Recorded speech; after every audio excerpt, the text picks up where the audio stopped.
Assalamualaikum warahmatullahi wabarakatuh. Waalaikumsalam warahmatullahi wabarakatuh.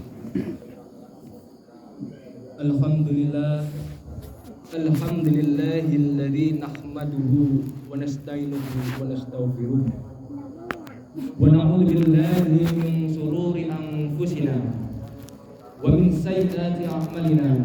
Man yahdihillahu fala mudilla lahu wa man yudlil fala hadiya lahu. Asyhadu an la ilaha illallah wa asyhadu anna Muhammadan 'abduhu wa rasuluh. Wassalatu wassalamu ala rasulillah nabiyina Muhammadin wa ala alihi wa ashabihi wa man wala amma ba'd. Fa ya ibadallah usikum wa iyaya bittaqwallah haqqa tuqatih faqad fazal muttaqun. Qala Allah ta'ala fi kitabihil karim ya ayyuhalladzina amanu taqullaha haqqa tuqatih wa la tamutunna illa wa antum muslimun.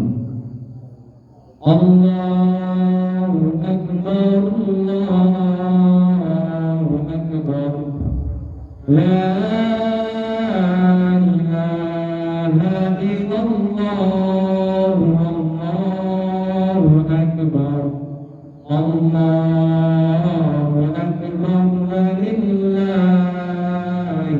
hamd. Allahu akbar kabira walhamdulillahi katsira wa subhanallahi bukratan wa asila. Jemaah muslimin wal muslimat rahimakumullah, kita mari mengucapkan rasa syukur kita atas segala nikmat yang Allah berikan kepada kita, atas nikmat hidup, nikmat iman, dan juga nikmat Islam. Alhamdulillahirrahmanirrahim, pada tahun ini kita bisa melaksanakan ibadah Ramadan dengan jauh lebih baik daripada tahun sebelumnya. Hari ini kita biasa berpuasa bersama keluarga kita. Kita bisa melaksanakan ibadah tarawih. Kita juga bisa melaksanakan ibadah i'tikaf 10 hari terakhir. Dan semoga kita selalu senantiasa mendapatkan keberkahan dari malam Lailatul Qadar. Amin amin amin amin. Masyaallah muslimin wa muslimat rahimakumullah. Terdapat kisah yang luar biasa pada hari raya Idul Fitri, yang mana Rasulullah pernah keluar dari rumah, kemudian beliau bertemu dengan anak kecil. Dia di pojok desa sedang cenderung, sedang murung. Dia menggunakan pakaiannya yang kusut. Kemudian Rasulullah datang untuk menggandeng dan bertanya, wahai fulan, mengapa kamu tidak bermain dengan anak-anak yang lain? Ini hari raya Idul Fitri. Mengapa kamu tidak berkumpul dengan kedua orang tuamu? Kemudian anak ini menjawab, ya sahibi, saya anak yatim piatu. Mendengar jawaban ini Rasulullah langsung bersedih. Ini adalah salah satu sifat dari Rasulullah, yaitu rafaq, gampang rasa. Kemudian Rasulullah menjawab, wahai fulan, ikutlah bersamaku, dan maukah kamu menjadikan Bunda Aisyah sebagai ibumu, kemudian Fatimah menjadi saudarimu, dan aku menjadi ayahmu. Mendengar jawaban ini, anak itu langsung kaget. Ternyata yang diajak bicara ini Rasulullah, karena memang sebelumnya anak ini mengenal Rasulullah tapi belum pernah ketemu. Setelah itu Rasulullah mengajak anak itu dan memberikan baju baru serta memberikan makanan yang lain. Dari kisah ini kita bisa memahami penting bahwa di hari raya ini, di Idul Fitri ini, semuanya umat muslim harus bahagia. Tidak boleh ada yang bersedih, tidak boleh ada yang murung, tidak boleh ada yang cemberut. Maka kalau itu terjadi, ini menjadi sebuah perkara. Masyaallah muslimin wa muslimat rahimahullah, Idul Fitri kita bisa memaknai dengan bentuk refleksi diri, bentuk rasa syukur dan sebuah kegembiraan. Dalam merefleksi diri berarti setiap muslim dianjurkan mengingat apa yang telah kita kerjakan sebelumnya. Jika kita lihat dari gabungan Idul Fitri, ini berasal dari dua kata bahasa Arab, Idul dan Fitri. Id itu berasal dari kata ada ya'udu, yang artinya kembali. Kembali adalah balik ke tempat asal atau pada semula. Kembali di sini juga mengandung kebahagiaan. Apapun yang kembali ke tempat asal maka pasti bahagia. Seperti contohnya hari ini kita melaksanakan mudik, ini mungkin adalah menjadi tradisi di Indonesia biasanya. Orang yang melakukan mudik pasti bahagia karena pulang ke kampung halaman. Seperti halnya ketika kita diajak sekolah, kemudian guru kita menyuruh kita pulang, maka suruh pulang ini adalah bentuk sebuah kebahagiaan. Sedangkan kata fitri ini artinya suci, suci dari segala dosa. Dalam satu bulan ini kita masih belum sempurna dalam melaksanakan segala kebaikan-kebaikannya, maka itu perlu yang namanya pensucian. Dari makna di atas kita bisa menyimpulkan bahwa arti Idul Fitri adalah kita kembali mensucikan diri kita yang sebelumnya belum sempurna dan kita rayakan dengan penuh semangat dan bersukacita. Masyarakat muslimin warahmatullahi. Dalam melaksanakan sholat Idul Fitri, Rasulullah menganjurkan kita untuk mengikuti berbagai sunah-sunahnya. Yang pertama adalah Rasulullah mensunahkan kita untuk melaksanakan sholat Idul Fitri di lapangan. Mengapa sholat Idul Fitri ini Rasulullah menganjurkan kita untuk melaksanakan di tanah lapang yang hanya saja boleh dilakukan di dalam masjid, namun lebih afdal atau lebih utama dilakukan di lapangan. Ini adalah Rasulullah mengajarkan kepada kita memberikan kesempatan bagi kaum perempuan yang hari ini sedang haid, ada yang hari ini sedang nifas, yang mana dalam kondisi ini adalah dilarangnya perempuan masuk masjid. Akan tetapi kita hari ini melaksanakan di lapangan sehingga siapa saja boleh menghadirinya, walaupun kita mengikuti sholatnya, namun masih bisa mendengarkan beberapa khutbah. Kemudian sunnah yang kedua, Rasulullah menganjurkan kita untuk mandi terlebih dahulu. Disebutkan suatu ketika Sayyidina Ali bin Abi Thalib ditanya oleh seseorang, "Wahai Abu Hasan, mandi apa yang dianjurkan oleh Rasulullah?" Kemudian Ali ini menjawab, "Mandi pada hari Jumat, kemudian mandi pada hari Raya Idul Fitri dan Idul Adha." Sunnah ketiga, Rasulullah menganjurkan kita untuk mengenakan pakaian terbaik yang kita miliki. Terdapat dalam sebuah hadis, pada setiap hari raya, Rasulullah menyuruh kami agar mengenakan pakaian yang terbaik, kemudian memakai minyak wangi atau parfum, kemudian menyembelih hewan kurban yang kami miliki. Dan ini sebagaimana diriwayatkan oleh Al Hasan bin Ali radhiyallahu anhu dalam hadis riwayat Nabi. Dan juga sebuah hadis menjelaskan bahwa Rasulullah biasa menggunakan pakaian tertentu atau pakaian khusus. Rasulullah memiliki jubah khusus yang dipakai ketika hari raya saja atau hari Jumat. Dalam konteks ini Rasulullah mengajarkan kita untuk berupaya menggunakan pakaian yang baik, menggunakan pakaian yang bersih, dan juga menggunakan pakaian yang istimewa. Walaupun tidak harus mahal atau murah dan berlebihan, kita mungkin di sini bisa membeli baju baru, tapi jangan sampai kita boros. Mungkin kita di sini bisa membeli baju baru, tapi jangan sampai kita berlebihan. Mungkin kita di sini bisa membeli baju baru, tapi jangan sampai kita sombong. Sehingga sholat Id dan Lebaran bukan sebagai tempat ajang pamer. Dan apabila itu terjadi, maka kita akan lalai dan celaka karena saling menyombongkan diri, menunjukkan objek atau pakaian siapa di sini yang paling mahal dan paling mewah. Kemudian sunnah yang keempat, Rasulullah mengucapkan takbir, atau seringkali kita memaknainya dengan takbiran. Allah Subhanahu wa taala berfirman, "Wa yutakbirullahu 'ala ma hadakum wa 'alallakum tashkurun." Bertakbirlah kalian atas nikmat lainnya supaya kalian menjadi orang-orang yang bersyukur. Takbir ini menjadi simbol sebuah kemenangan, karena kita sudah bisa menuntaskan puasa selama 1 bulan penuh. Kemenangan yang dimaksud bukan hanya kemenangan menahan lapar, dahaga, dan lain-lainnya, tetapi juga kemenangan menahan hawa nafsu. Coba jamaah sekalian kita renungkan sebentar. Di sini banyak sekali anak kecil yang usianya mungkin 5 tahun, 10 tahun, ada juga remaja yang usianya 17, ada yang 25 tahun, ada bapak-bapak, ibu-ibu yang usianya 30 sampai 50 tahun. Bahkan di sini ada kakek-kakek atau nenek-nenek yang usianya 50 bahkan 80 tahun mungkin lebih. Pertanyaannya adalah, mengapa Allah memberikan umur panjang bagi kita? Apa tujuannya bagi Allah kita diberikan umur panjang? Apakah ada dampak yang lebih sedikit jika kita mempunyai umur panjang bagi Allah? Apakah dengan kita tidak mau menyembah Allah kemudian Allah tidak berkuasa lagi? Apakah dengan kita ingkar, kita menyembah Allah kemudian Allah sudah tidak berkuasa lagi, sudah tidak menjadi Tuhan lagi? Apakah seperti itu? Pasti tidak, jemaah sekalian. Mau kita baik atau tidak, mau kita patuh atau tidak, Allah tetaplah agung. Keagungan Allah tidak akan pernah sirna. Di antara kita pasti banyak sekali memiliki dosa. Kita jauh dari kata sempurna. Dosa di antara kita masih banyak. Amal yang kita bawa ke akhirat belum cukup, terutama di bulan Ramadan ini. Allah memberikan kesempatan kesehatan supaya kita bisa melakukan ibadah puasa.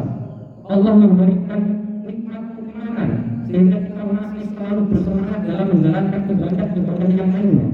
Dengan demikian, rasa syukur atas nikmat Allah ini mari kita ekspresikan dalam bentuk takbir.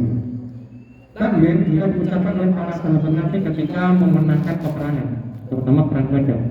Allahu Akbar, Allahu Akbar, Allahu Akbar, Alhamdulillah, hari ini kita menang, alhamdulillah, kita bertakbir. Takbir juga diaplikasikan oleh para sahabat ketika Rasulullah mendapatkan wahyu.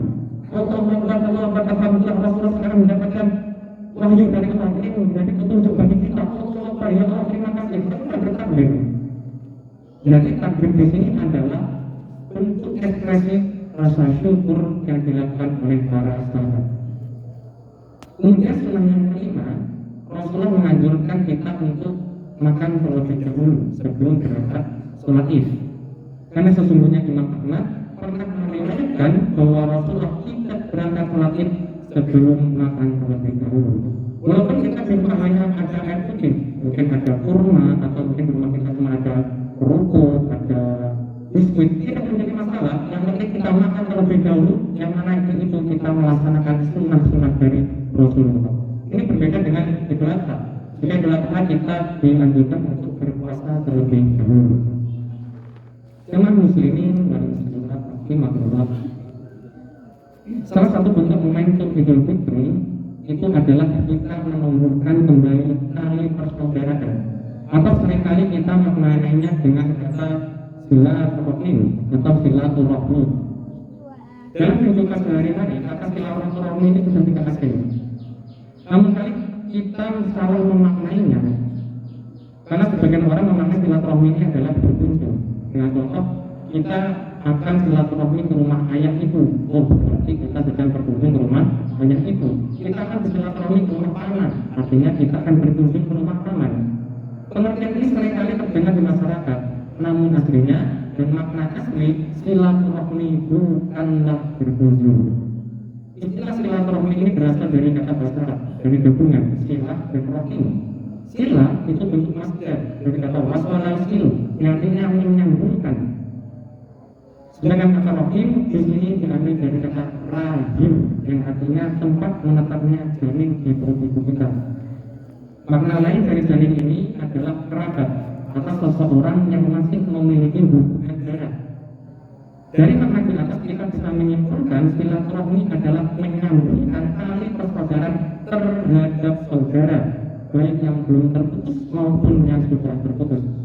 Saudara di sini konteksnya adalah orang yang masih memiliki hubungan darah. Sebagian ulama mengatakan saudara ini adalah ayah, ibu, paman, atau sepupu.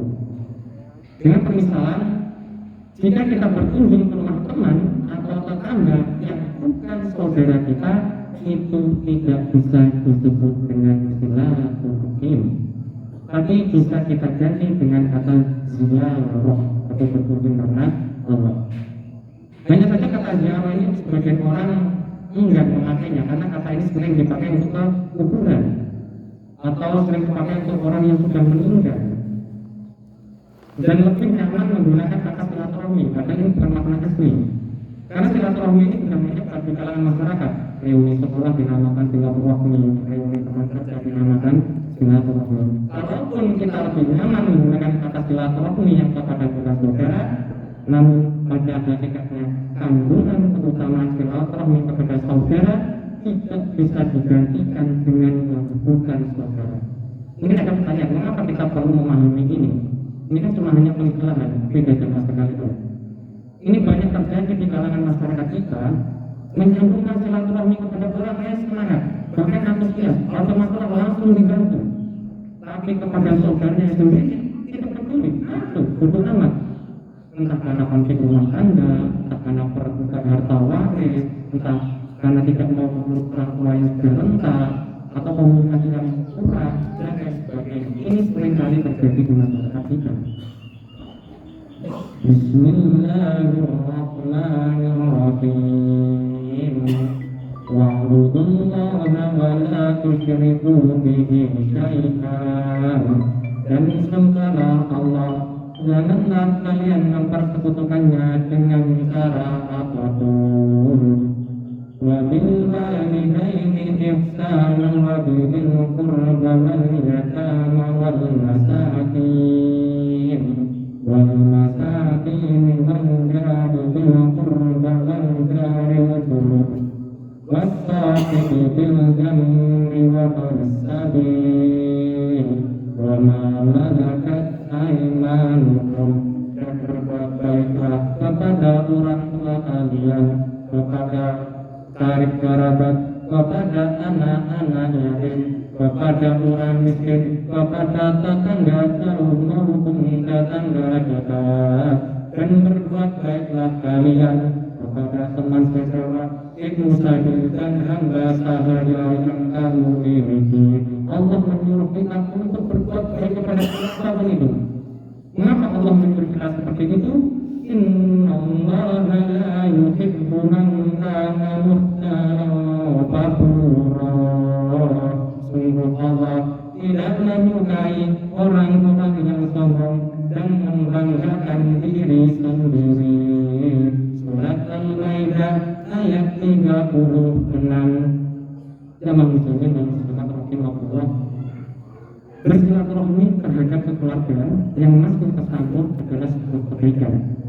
Namun yang paling sulit di sini adalah bagaimana caranya kita bisa menyambungkan silaturahmi kepada keluarga yang sudah putus. Faktanya ini adalah salah satu yang sulit kali kita lakukan. Terkadang rasa ego kita mengalahkan segalanya. Kita tidak mau memaafkan kepada saudara yang berbuat salah. Jangankan memaafkan, minta maaf pun kita tidak mau. Padahal kita tahu yang salah ini adalah kita.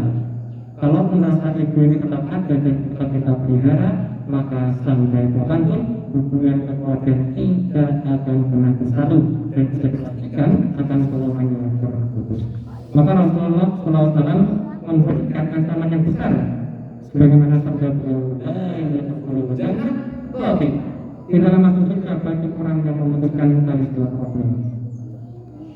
Mengingat beratnya menjadi silaturahmi bagi keluarga yang sudah terputus, maka Allah memberikan pahala yang besar juga.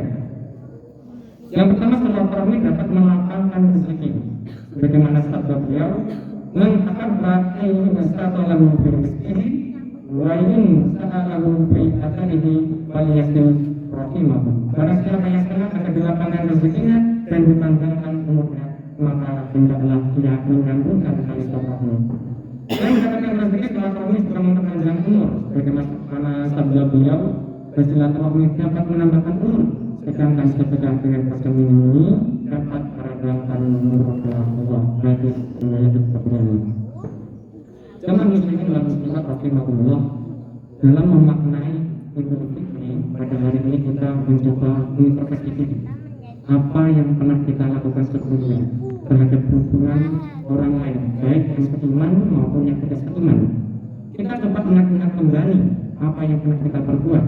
Entah kita pernah menolong tetangga, entah kita pernah membenci, entah kita pernah berkonflik karena perbedaan pendapat, terutama dalam hal perbedaan pendapat. Banyak sekali di antara kita yang suka kali melakukan perdebatan debatkan ini bukan lagi tentang kebaikan dengan keburukan. Yang kita debatkan bukan kebaikan dengan kebatilan, tapi yang kita debatkan adalah kebenaran dengan kebenaran. Seperti apa contohnya? Hari ini kita sekali melakukan perdebatan dengan orang yang kunut dengan orang yang tidak kunut. Kita melakukan perdebatan dengan orang yang suka menggunakan tahlilan dengan orang yang tidak menggunakan tahlilan. Kita berdebat akan penentuan kapan puasa. Mungkin tahun ini masih mending karena puasanya berbeda, namun dari lainnya sama. Berbeda dengan tahun kemarin yang berpuasanya sama dari lainnya yang jelas-jelas berbeda. Sehingga banyak sekali di antara kita melakukan perdebatan baik di media sosial, TikTok, Instagram, Twitter, lain sebagainya. Bahkan di antara kita ada yang bilang ini bid'ah, ini bid'ah. Yang benar harus kita pemerintah. Bahkan ada yang sampai melakukan sholat. Maka percayalah jemaah sekalian bahwa ini tidak menghasilkan nilai ibadah dan nilai iman kita secara produktif dan konstruktif. Jemaah sekalian, peristiwa ini sering kali terjadi. Ini bukan mencontohkan seorang mukmin sejati. Bagaimana kita bisa belajar toleransi dengan orang yang beda agama, kalau sesama agama saja kita tidak bisa. Maka ini perlu diluruskan sebagai seorang muslim harus saling mengingatkan. Fadzakir innama anta mudzakir. Islam datang bukan sebagai tempat saling memfitnah, namun Islam datang sebagai alat penengah dari setiap permasalahan. Ini juga terjadi sama Rasulullah sebelum Islam datang. Orang Quraisy sama orang Ansor atau suku Aus dan Khazraj sering kali melakukan perdebatan. Kami yang benar, kami yang salah, kami yang benar, kami yang salah. Selalu melakukan perdebatan itu. Kemudian datang Islam, merubah segalanya dan sehingga terjadinya persaudaraan kuat antara kaum Muhajirin dan kaum Ansor. Salah satu hikmah dari kekuatan persaudaraan ini kita mencoba mengaplikasikan ke dalam kehidupan nyata kita hari ini. Meskipun berbeda-beda, tetapi masih tolong-menolong karena kita masih seiman.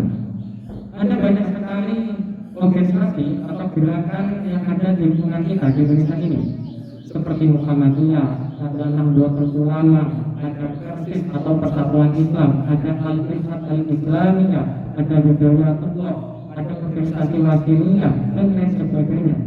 Mereka mempunyai cara yang berbeda-beda, namun memiliki tujuan yang sama, yaitu ibadah karena Allah. Contoh dalam kehidupan sehari-hari ini, pagi ini kita bisa berkumpul di sini banyak sekali caranya. Ada yang lewat dari barat lapangan, ada yang lewat dari timur lapangan, ada yang naik motor, ada yang naik mobil, ada yang jalan kaki. Bahkan ada yang jam 5 subuh sudah datang ke sini menggunakan waktu pertama. Banyak sekali caranya, namun intinya tetap satu, kita bisa melaksanakan sholat Idul Fitri dengan khusyuk. Maka tidak perlu saling menyalahkan satu sama lain. Selagi itu tidak bertentangan dengan akidah, maka itu sah-sah saja. Tapi itu juga bukan bertentangan dengan akidah, maka itu harus diluruskan. Kita boleh menilai apa yang kita yakini benar, tapi jangan sampai menyalahkan apa yang orang lain yakini benar. Karena untuk menghasilkan angka 10 tidak hanya 5 ditambah 5. Untuk menghasilkan angka 10 bisa jadi 7 ditambah 3 atau 6 ditambah 4. Pemikiran-pemikiran ini harus dimiliki masyarakat muslim. Supaya apa? Supaya kita tidak saling menyalahkan orang lain, saling menghargai pendapat orang lain. Jemaah muslimin wal muslimat rahimakumullah. Dari apa yang Fatih sampaikan pada hari ini, marilah kita merangkul sesama keluarga kita. Setiap perbedaan yang ada kita ciptakan keindahan Indonesia, sehingga insya Allah Islam menjadi agama yang penuh kedamaian. Amin. Marilah kita berdoa untuk kebaikan dunia dan akhirat, supaya kita selalu diberi lindungan Allah Subhanahu wa Ta'ala. Bismillahirrahmanirrahim. Allahumma salli ala Muhammad wa ala ali Muhammad kama shallaita ala Ibrahim wa ala ali Ibrahim wa barik ala Muhammad wa ala ali Muhammad kama barakta ala Ibrahim wa ala ali Ibrahim innaka Hamidum Majid. Allahumma lil muslimin wal muslimat wal mu'minina wal mu'minat al-ahya'i minhum wal amwat innaka sami'un qaribun mujibud da'wat wa yuqil hajat. Allahumma inna nas'aluka salamatan fid din وعافية في الجسد وزيادة في العلم وبركة في الرزق وتوبة من الموت ورحمة عند الموت ومغفرة بعد الموت برحمتك يا أرحم الراحمين. ربنا لا تزغ قلوبنا بعد إذ هديتنا وهب لنا من لدنك رحمة إنك أنت الوهاب. ربنا هب لنا من أزواجنا وذرياتنا قرة أعين واجعلنا للمتقين إماما. ربنا آتنا في الدنيا حسنة وفي الآخرة حسنة وقنا عذاب النار. سبحان ربك رب العزة عما يصفون وسلام على المرسلين والحمد لله رب العالمين. Wassalamualaikum warahmatullahi wabarakatuh. Selamat Hari Raya Idul Fitri 1440.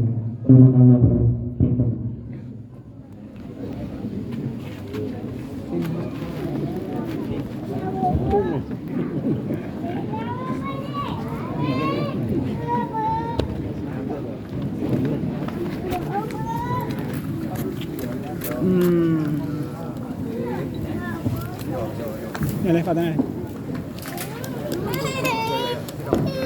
Kan batai, tak batai nih. Ini tiara apa?